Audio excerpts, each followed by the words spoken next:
सुनो है मुसलमानों, तवज्जो से, नामूसे रिसालत की हिफाजत किसे कहते हैं?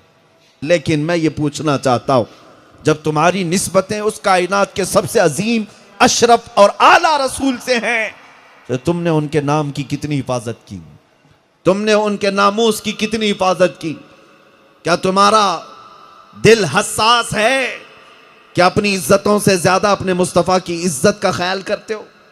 आओ मैं तुम्हें बताऊं, खैबर के मौके पर नबी पाक सल्लल्लाहु अलैहि वसल्लम की बारगाह में एक खच्चर लाया गया। खच्चर जानते हैं, गधे और घोड़े के दरमियान वाला जानवर। वो गधा भी नहीं होता, घोड़ा भी नहीं होता, दरमियान का एक जानवर है, उसे खच्चर कहते। नबी पाक सल्लल्लाहु अलैहि वसल्लम के पास हदिये के तौर पर लाया गया। जब वो खच्चर आया, हुजूर उससे बातें करने लगे। जानवर कुछ बात कर रहा है और हुजूर समात कर रहे हैं और मुस्कुरा रहे हैं।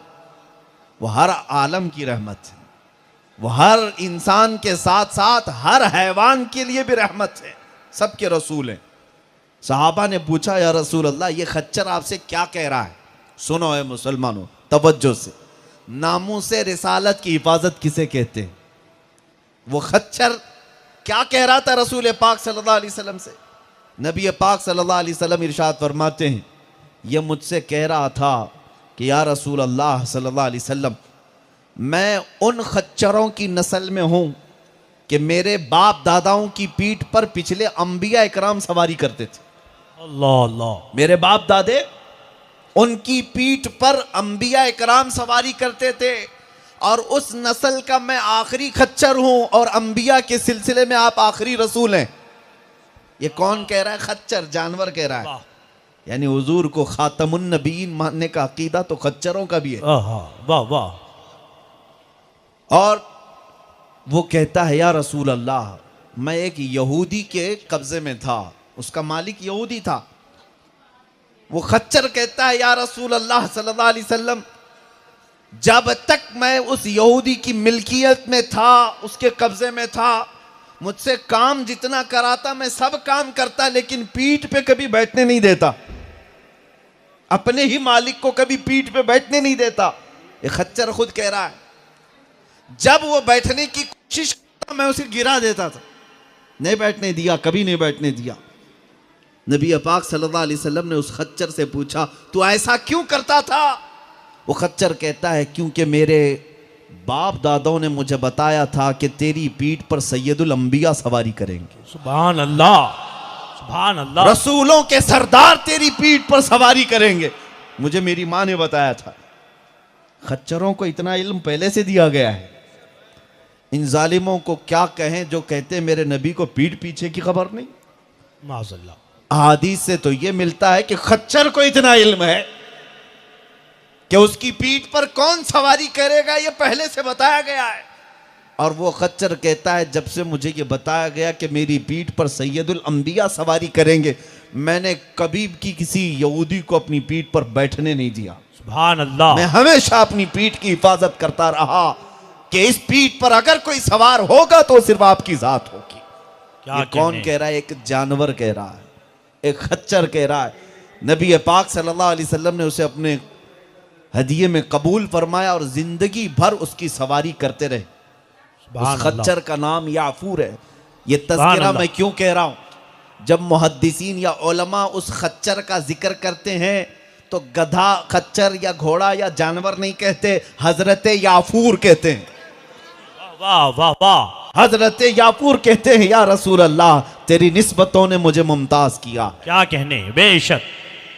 उस खच्चर का हाल ये था कि जब हुजूर मस्जिद नबवी में बैठे होते, किसी साहब को बुलाना होता तो हुजूर खुद कहते, याफूर जाओ उस्मान को बुला लाओ, अल्लाह। याफूर जाओ अब्दुल्ला इब्न मसूद को बुला लाओ, याफूर जाओ अबू बकर सिद्दीक को बुला लाओ। सहाबा कहते हुजूर के हुक्म पर वो उसी सहाबी के घर जाता, दरवाजे को अपने सर से दस्तक देता। सहाबी बाहर आते, देखते याफूर आया है, रसूलुल्लाह का खच्चर है। जैसे ही देखते वो समझ जाते कि मेरे मुस्तफ़ा का बुलावा आया है। सुभान अल्लाह। जिंदगी भर मेरे करीम आका सल्लल्लाहु ताला अलैहि वसल्लम की गुलामी पर रहा। आखिरी बात अर्ज करता हूँ इस वाक़े की, जब नबी पाक सल्लल्लाहु ताला अलैहि वसल्लम का इंतकाल हुआ, विसाल जाहिरी हुआ, हदीसों की किताबों में मौजूद है कि उस खच्चर ने खाना पीना छोड़ दिया। अल्लाह अकबर।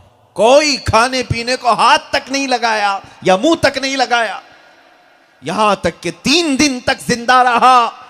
और 3 दिन के बाद जिस कुएं से मेरे मुस्तफ़ा को आखिरी बार गुस्ल दिया गया था, उस कुएं में छलांग लगाकर अपनी जान दे दी।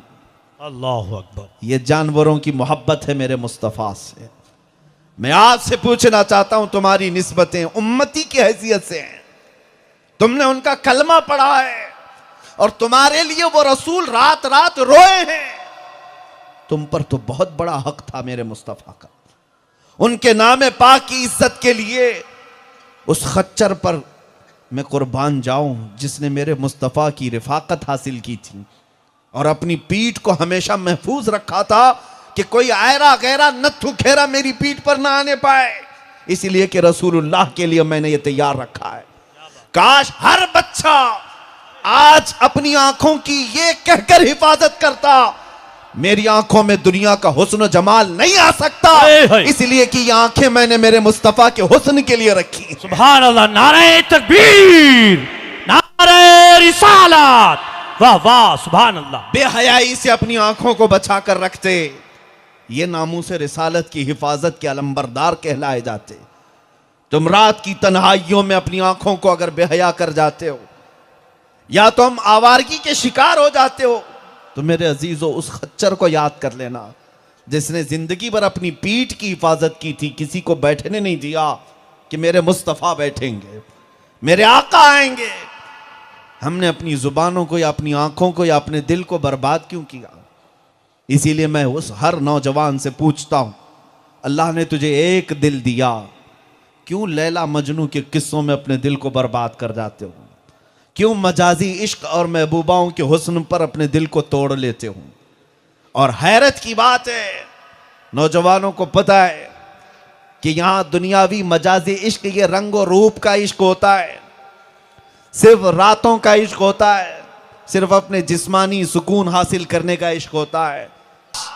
एक दिल तुझे मेरे रब्बे जुल जलाल ने दिया, वो दे दिया होता मेरे मुस्तफ़ा के कदमों में। वो मेरे रसूल इतने गैरतमंद हैं कि ना तुझे दुनिया में कभी तन्हा छोड़ते, ना कब्र में, ना हशर में, बेशक बेशक, कभी तन्हा ना छोड़ते। इसी को आला हज़रत फाजिल बरेलवी रहमतुल्लाह अलैह फरमाते, दिल है वो दिल जो तेरी याद से मामूर रहा। या रसूल अल्लाह, दिल है वो दिल जो तेरी याद से मामूर रहा, सर है वो सर जो तेरे नाम पे कुर्बान गया। सुभान अल्लाह, बेशक। आज इस मजमे में आए हुए हर जवान से मैं ये कहना चाहता हूँ, कुरान पाक की एक आयत मैंने तिलावत की। मौला करीम फरमाता है, अन्नबी औला बिल मुमिनीन मिन अनफुसिहिम, नबी मोमिनों से उनकी जान से ज्यादा करीब हैं। नबी मोमिनों से उनकी जान से ज्यादा हक रखते हैं। इसलिए हर मोमिन को यह चाहिए कि अपनी जान से ज्यादा मेरे मुस्तफ़ा के नाम की फिक्र करें। और जिस दिन तुम ये फिक्र करने लग जाओगे, मौला करीम तुम्हारी इज्जतों की खुद हिफाजत फरमाएगा। तुम्हारे घर बार, तुम्हारी आबादियां, तुम्हारी मस्जिदें, तुम्हारी खानकाहें, तुम्हारे उलमा, तुम्हारे बच्चे, तुम्हारी बीवियां, इनके पर्दे, इनके हिजाब, इनकी तुम्हारी अजानें, नमाजें, सब की हिफाजत होगी। मेरे मुस्तफ़ा के नाम की हिफाजत तुम करो। इसी को इकबाल ने कहा था कि मोहम्मद से वफा तूने तो हम तेरे हैं, ये जहां चीज है क्या लौहो कलम तेरे हैं। सब कुछ तुम्हारा है, शर्त यह है कि तुम मेरे मुस्तफ़ा के हो जाओ, उस नामे पाक की फिक्र करने लग जाओ। दिल के अंदर जो धड़कनें होती हैं वो नबी के लिए धड़काओ।